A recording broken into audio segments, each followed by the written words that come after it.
Ouais, c'est l'émission Le Miroir sur Rwanda TV. Je suis très content de vous retrouver, chers amis. J'espère que vous allez très bien à la maison. On va très bien ici sur le plateau, n'est-ce pas, les amis? Oui. Ils nous viennent de University of Kigali, comme d'habitude. Ils amènent leur bonne ambiance, ils amènent leur fraîcheur, leur jeunesse sur notre plateau. Et voilà.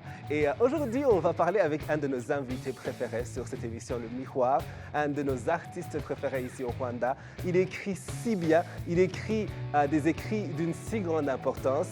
Je pense que chaque année, on a un nouveau projet qui nous arrive de Daniel Lescornet et ça nous fait toujours plaisir. J'aimerais qu'on applaudisse pour bien l'accueillir sur notre plateau.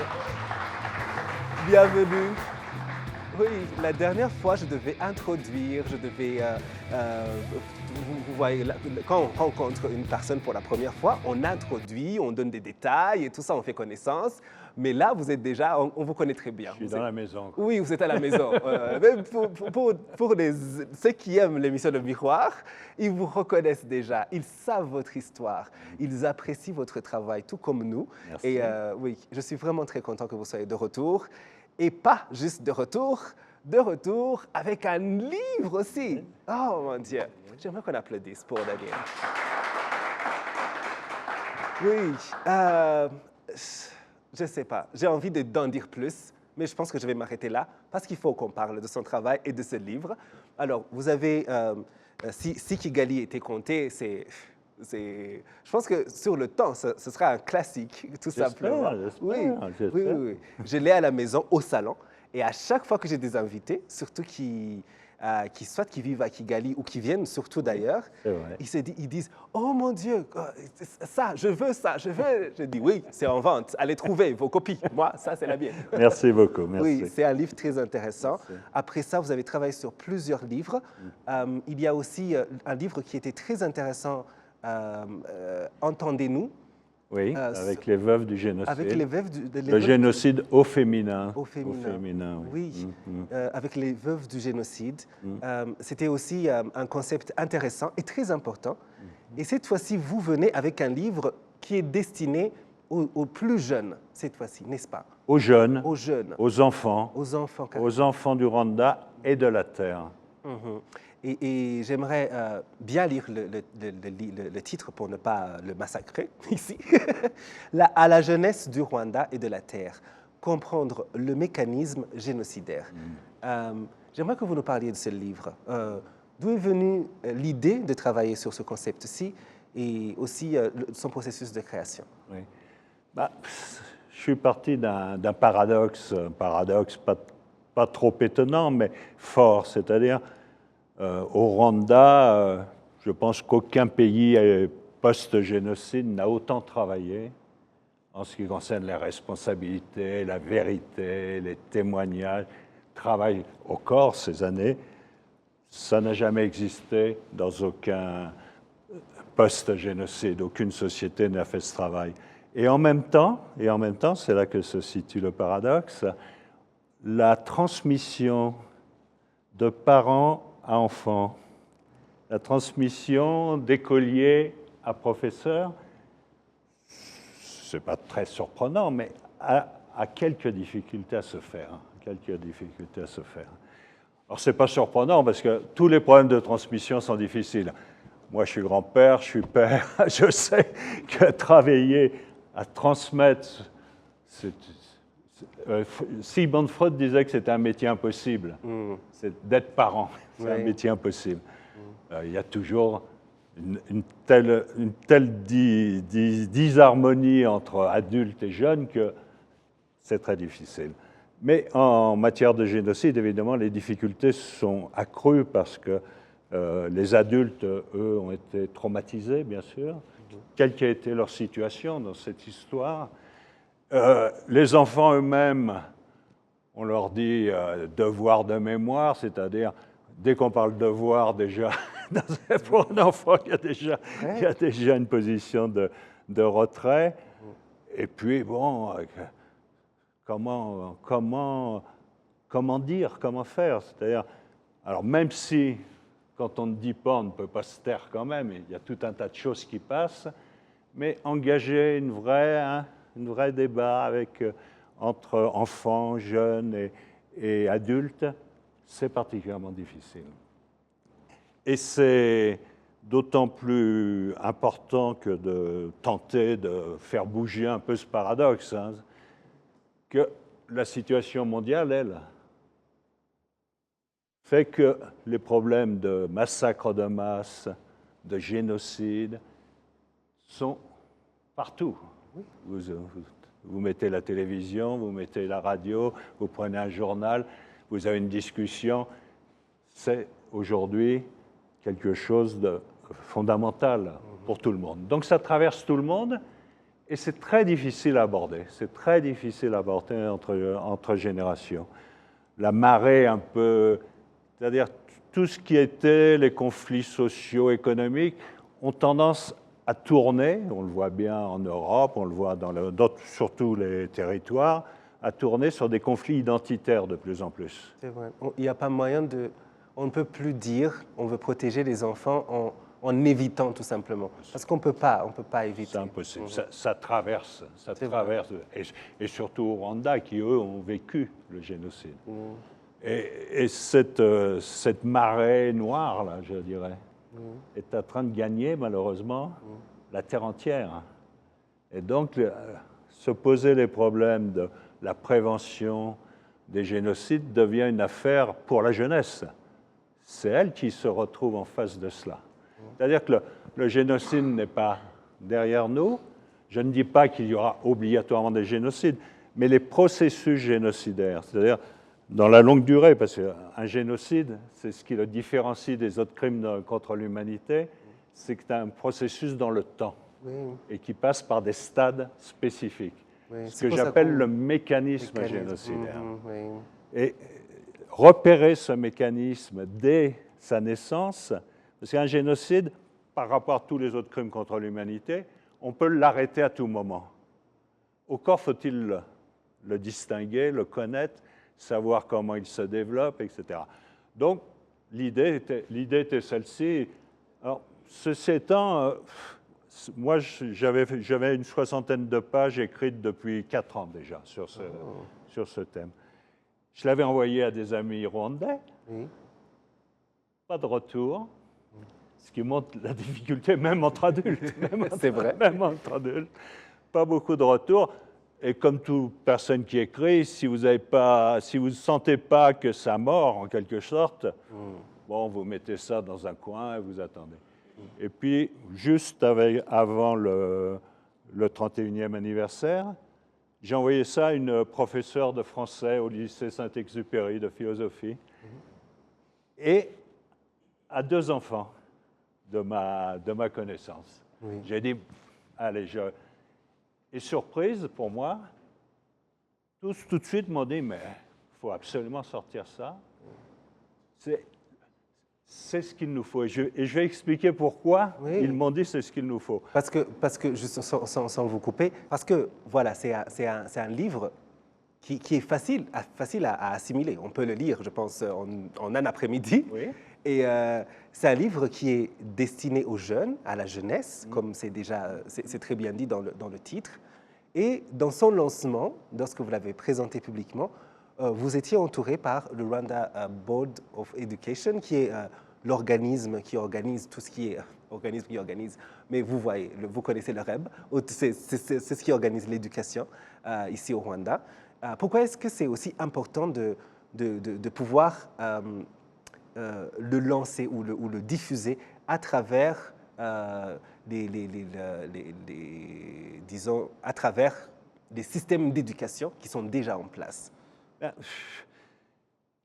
Contrairement à ce que beaucoup pensent et disent, d'ailleurs, moi j'ai été frappé ces derniers temps par des romans qui ont un succès mondial et qui disent qu'au Rwanda, c'est le grand silence sur ces questions-là.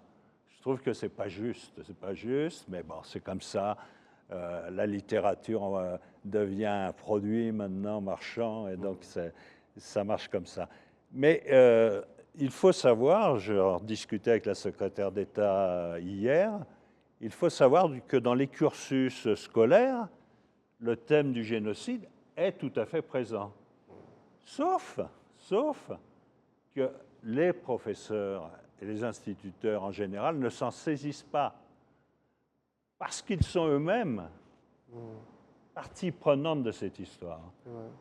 Ils ont le traumatisme, encore une fois, quelle qu'a été leur situation dans cette histoire, et ils hésitent vraiment à se saisir. Donc, ça existe dans le cursus, mais toutes les expériences interrogées autour de vous montrent que, dans le fond, ce n'est pas mis en œuvre. Ce n'est pas mis en œuvre dans l'éducation. Et donc, des livres comme celui-ci, un livre comme celui-ci, oui. Bon, il va pas régler tous les problèmes, hein, Oui, bien sûr. Surtout pas. C'est un problème tellement complexe.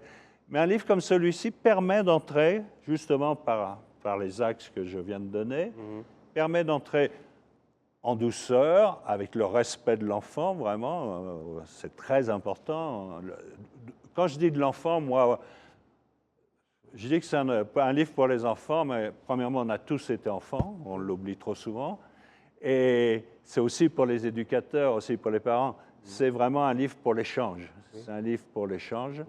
Je pense que ce livre pourrait effectivement être un des moyens. Et le système d'éducation m'a dit qu'il prenait cela comme ça. C'est pour ça que j'aimerais que ce livre aille dans les 5000 écoles rwandaises. Oui. Ça serait bien. Ça serait vraiment bien. Nous allons le... J'ai déjà la traduction en anglais, puisque vous savez que l'éducation ici, c'est surtout en anglais, même s'il y a un effort pour la langue française, qui est fort, qui est nouveau, de nouveau. Il y a beaucoup d'efforts, beaucoup de... je pense que, dans le fond, il y a deux choses. Il y a les savoirs objectifs. Parce que là, sur le mécanisme génocidaire lui-même, je dis rien de nouveau. J'essaie juste de le prendre dans les connaissances et les savoirs des jeunes eux-mêmes. Oui. C'est un autre point de vue. Donc, il faut absolument, il y a tout ce qui est académique, etc., on connaît. Mais si ça avait marché, si la transmission avait marché, là je parle au niveau international, on ne serait pas dans la situation d'aujourd'hui. Je pense, moi, que la transmission sur la base du devoir de mémoire, qui est une vision purement rationnelle, purement académique, qui ne part pas des émotions, des affects, de la relation, est un échec. On voit bien, il y a des mouvements d'extrême droite qui gagnent. Or, les mouvements d'extrême droite, en Europe et ailleurs, leur fond de commerce, c'est justement l'exclusion de l'autre, la stigmatisation de la personne qui, soi-disant, est ceci et cela, a telle caractéristique. Ça devient l'ennemi intérieur, ça devient le bouc émissaire de ce qu'on n'arrive pas à régler au niveau économique, au niveau politique, etc. Donc on est dans une période de l'histoire qui va durer, je crois, en plus avec les problèmes environnementaux qui vont faire des déplacements de population considérables. Et là encore, le risque est que ces populations soient stigmatisées. On voit bien, c'est pas... Donc on peut comprendre, c'est-à-dire à partir de là, c'est aussi se dire, parce que longtemps avec la Shoah, par exemple, etc., on a dit c'est incompréhensible, on ne peut pas expliquer un génocide, c'est hors de l'humanité, etc. Et même il y avait le devoir de ne pas comprendre. Et je connais des réfugiés, mais aussi des rescapés ici, qui d'ailleurs m'ont posé la question et sont encore interrogatifs. Ils disent, mais attends, tu dis qu'on peut comprendre un génocide, et nous qui l'avons subi, ben, on ne comprend pas. On ne comprend pas comment il est possible qu'une grande majorité d'une population, pas les plus excités, pas les plus idéologiques, la majorité de la population, les gens du commun, vos voisins, ceux que vous connaissez, puissent, par une série de stades successifs, devenir vos bourreaux, et même les bourreaux de vos enfants, jusqu'au dernier. Et ça, ce n'est pas explicable. Mais vu la répétition dans l'histoire humaine des génocides, il faut bien comprendre que c'est possible et savoir pourquoi c'est possible. Et il y a une jeune il n'y a pas encore 12 ans, qui a fait une intervention, qui a dit, il y a un chapitre qui s'appelle « Il n'était pas fou », c'est-à-dire les populations, les voisins, etc., ce n'étaient pas des gens qui étaient fous. Dans la masse des génocidaires, ou de ceux qui, parce que tous n'ont pas participé directement au génocide, c'est vrai dans tous les génocides, hein. Il y a des gens qui participent directement, puis il y a des gens qui laissent faire, ou des gens qui dénoncent, voilà. Mais c'est l'immense masse de la population qui fait ça, pas seulement au Rwanda. En Allemagne, ça a été pareil. Au Cambodge, ça a été pareil. C'est-à-dire, le génocide, il n'est pas lié à une culture, il n'est pas lié à un territoire. Il peut arriver dans n'importe quel. Enfin, les Allemands, c'était le peuple qu'on disait qui avait le plus haut niveau culturel, par exemple. C'était le peuple des grands génies intellectuels, etc. Et pourtant. La participation ou l'indifférence à l'autre a été massive. Oui. Donc ça, il faut le comprendre aujourd'hui. Il faut le comprendre. Et ces jeunes qui avaient, ils ne sont pas fous, a dit, qu'est-ce que ça voulait dire? Elle a lu le passage et elle nous a expliqué, vraiment, c'était étonnant. Oui. Elle a dit, j'ai compris pourquoi les gens peuvent faire cela et que ça peut arriver sur n'importe quelle partie de la planète. Donc, voilà un peu le travail. Quoi. Le travail autour de ça. Et c'est, en bref, c'est très important de comprendre les mécanismes génocidaires, comme c'est bien expliqué, et surtout de pouvoir le transmettre, en discuter avec la jeunesse, parce que la jeunesse, c'est le futur, comme on dit, et c'est pour pouvoir éviter ou reconnaître, faire que cette jeunesse, ce futur puisse reconnaître à l'avance ces mécanismes et stopper, bloquer, éviter tout ça. Merci en tout cas. Le livre, je vais rappeler le titre, encore une fois, c'est « À la jeunesse du Rwanda et de la Terre, comprendre les mécanismes génocidaires ». C'est de l'auteur rwando-belge Daniel Lescornet. Alors, on va continuer avec nos amis du public. Ils sont avec nous et je suis sûr que peut-être certains d'entre eux ont des questions. Qui a une question pour notre invité? Oui? Oui? Prenez le micro, n'hésitez pas. On vous écoute. Merci. Le nom, c'est Pierre-Célestin Emmanuel Karama. Le nom, c'est Pierre-Célestin Emmanuel Karama. Je suis élève de l'université de Kigali, University of Kigali. Nous sommes très intéressés de ce travail que l'écrivain a fait.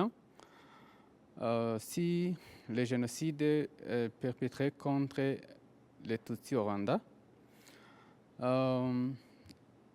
j'ai une ou deux questions. Comme il a dit, le génocide est commis contre les Tutsis au Rwanda en 1994.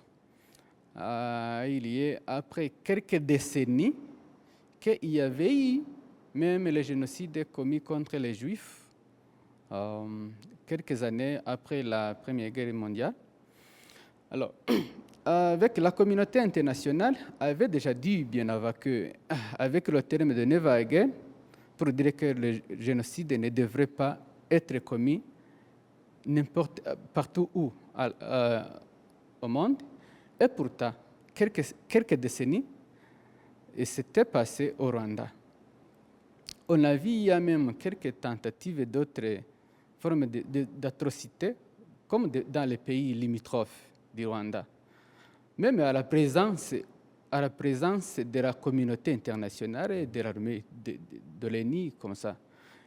Qu'est-ce qui, la question à l'écrivain, comment est-ce que vous voyez, donc, qu'est-ce que vous pensez à cela, à cet échec de cette communauté à faire cela? Donc, pourquoi est-ce que ce terme reste toujours un terme au lieu d'être mise en place ou en action pour stopper que telle atrocité ne se fasse plus ailleurs ou à n'importe où, puisque c'est honteux quand même de voir ça, cette communauté. Donc pour que le Never Again, le plus jamais ça, ne soit pas juste un slogan, mais que ça devienne une réalité. Yes. Oui. Merci. Oui. Je réponds directement à oui. Ben, ce problème de la communauté internationale résonne un peu avec ce que je tentais d'expliquer. C'est-à-dire, pour ce qui concerne le génocide perpétré contre les Tutsis, le mécanisme était lisible. Il s'est passé au moins depuis 1959. Les premiers pogroms anti-Tutsis, c'est dès 1959. Vous voyez la longueur du processus pour aboutir en 1994. Et les étapes, à chaque étape, il y aurait dû y avoir une intervention de la communauté internationale. Mais qu'est-ce qui a manqué de ça dans cette... beaucoup de choses, hein, très complexes, mais il a manqué déjà de dire que est-ce qu'en Afrique, c'était la même chose qu'ailleurs? Donc il y a déjà ce préjugé racial, colonial, comme quoi en Afrique, bon, bah, dans le fond, Mitterrand avait eu cette phrase terrible, enfin incroyable, en disant qu'un génocide en Afrique, ça n'a pas la même importance. Voilà. Déjà, donc, cette vision coloniale, cette vision d'inférieur et de supérieur, c'est-à-dire il y a des pays, il y a une culture qui est supérieure aux autres, et bon, là, ça doit être des luttes tribales, des luttes... voilà. C'est ça qui a déjà permis à ce que les populations qui épousent plus ou moins cette vision, parce que même si les indépendances ont été données, enfin arrachées plutôt que données, le complexe de supériorité est toujours là. Il n'a pas disparu, il est interne. Donc, ça a baissé le niveau d'attention des populations. Parce que, après, il y a la complicité. C'est-à-dire, et d'ailleurs, ce génocide montre qu'il n'a pu être possible que parce qu'il y avait une complicité. Le petit État rwandais, avec ses faibles moyens quand même, n'aurait pas pu organiser seul le massacre de l'ensemble d'une partie de sa population. Et d'ailleurs, ça nous permet, et je le dis dans le livre, ça permet aux jeunes de se dire, attendez, nous les Rwandais, qui avons subi ça, nous avons quelque chose à dire à la communauté internationale. On n'est pas seulement là pour recevoir des leçons, on est là pour aussi dire, nous, on l'a vécu, on l'a su, on sait qu'un génocide, obligatoirement, se fait avec la complicité d'au moins un État. Et là, c'était un État qui était au Conseil de sécurité de l'ONU. Donc, il y a un savoir là que, jusqu'à présent, dans la définition de 1945, de la Convention de 1945, on évite soigneusement les problèmes de complicité. Donc, ça permet aussi aux jeunes de dire, mais il y a encore du travail à faire, quoi. Il n'y a pas seulement à appliquer les textes internationaux, il faut aussi les changer. Il faut aussi les changer.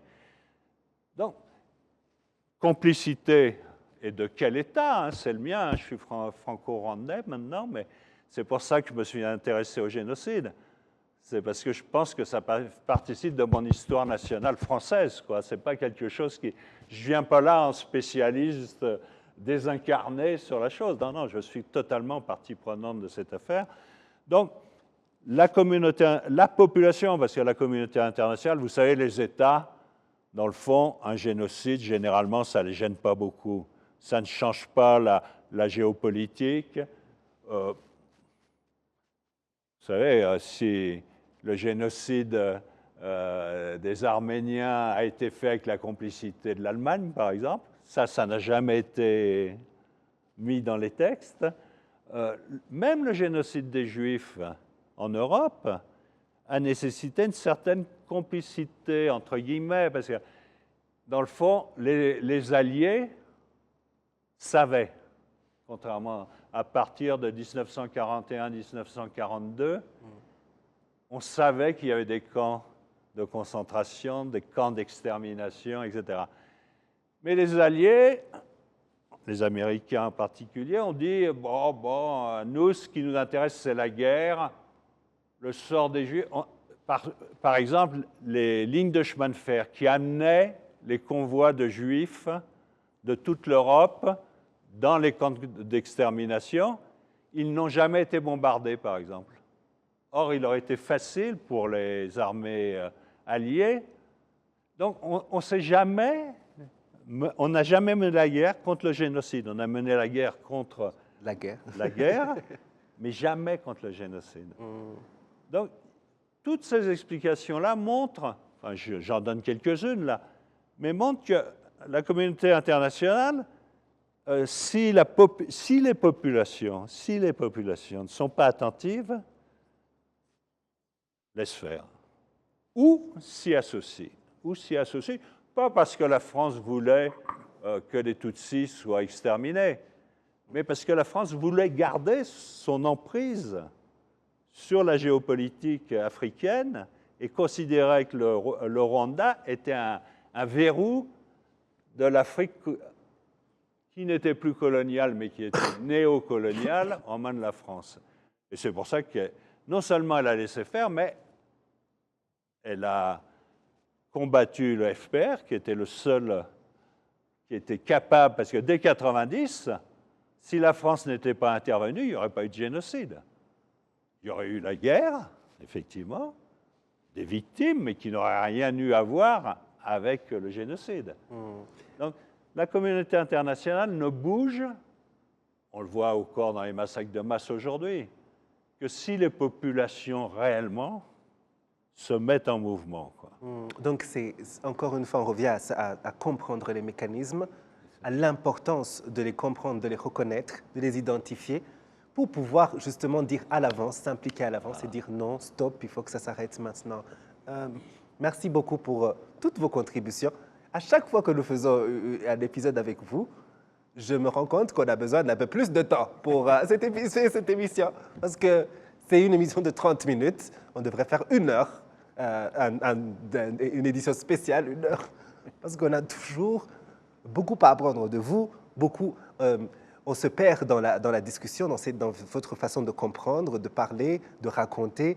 Et on a la chance quand même de pouvoir repartir et de continuer cet échange avec vous à travers vos livres. Le plus récent, c'est celui-ci, À la jeunesse du Rwanda et de la Terre, comprendre le mécanisme génocidaire. Et c'est avec Daniel Lescornet, c'était notre invité dans l'émission Le Miroir d'aujourd'hui. Merci d'être passé nous parler de ce livre. J'espère que vous reviendrez plusieurs fois avec d'autres livres. J'aimerais par exemple qu'on fasse un prochain épisode, une prochaine discussion autour de Histoire et Images, votre maison d'édition aussi, parce que vous travaillez sur d'autres projets. Oui, merci beaucoup à vous tous qui nous avez suivis. Je n'oublie pas de remercier nos amis de University of Kigali qui étaient avec nous. Oui, applaudissez pour vous. Oui. Merci à vous tous qui nous avez suivis. On se retrouve la semaine prochaine pour un autre numéro. En attendant, restez sur Rwanda TV et rejoignez-nous toute la semaine sur nos réseaux sociaux. À bientôt.